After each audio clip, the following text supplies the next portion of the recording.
Ayan, good day mga ka-sound. So, okay. Mag-mix ta ron og texture fent, no?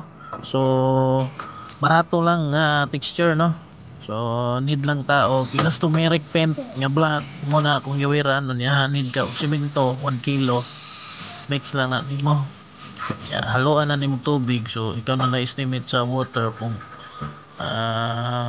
unsa ka insakto ang iyang pag-mix. So, kung sobra na tubig dugangin lang simento ka ng murag mulapot-lapot ba nya butangan na po nato og wood glue, no?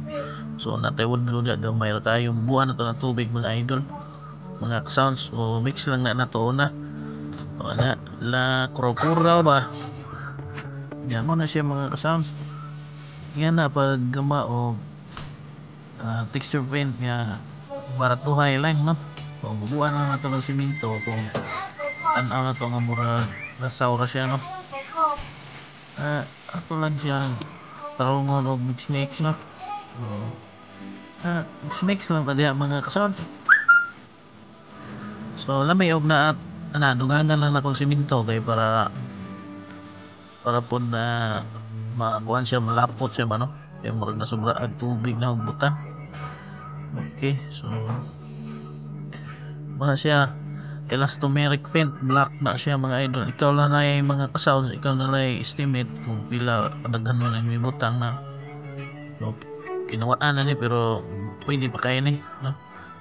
Ikaw na lang kuhan mga kasounds, ikaw na lang estimate kung sa'yo mo gusto nga mixture. Butangan na akong wood glue pero gamay naman akong wood glue but napapanisyo ng wood glue. Dayan lang yun ako pero murag buat na good soon gamay na kayo mga sounds. Ganyan na lang murag buat na dyan wala na yung chance na itong wood glue murot na. Okay mga kasounds, so mix na nato, no? Pwede na nila lapot na, no? Ano yan tatarong na itong mix ito yung pahit, no? Wala siya resulta mga kasounds, no? Alright, so yan na lang. Sample na to nga texture na to, no? Para tuhay lang ta mga sounds. So padayon na itong pintal yan nalubat na isa murag di mo man pero ako lang ang ipakita ninyo sa final na pagpintal na to mga sounds, no? Kay lubat na ni i-charge paninaw ni ako ang cellphone.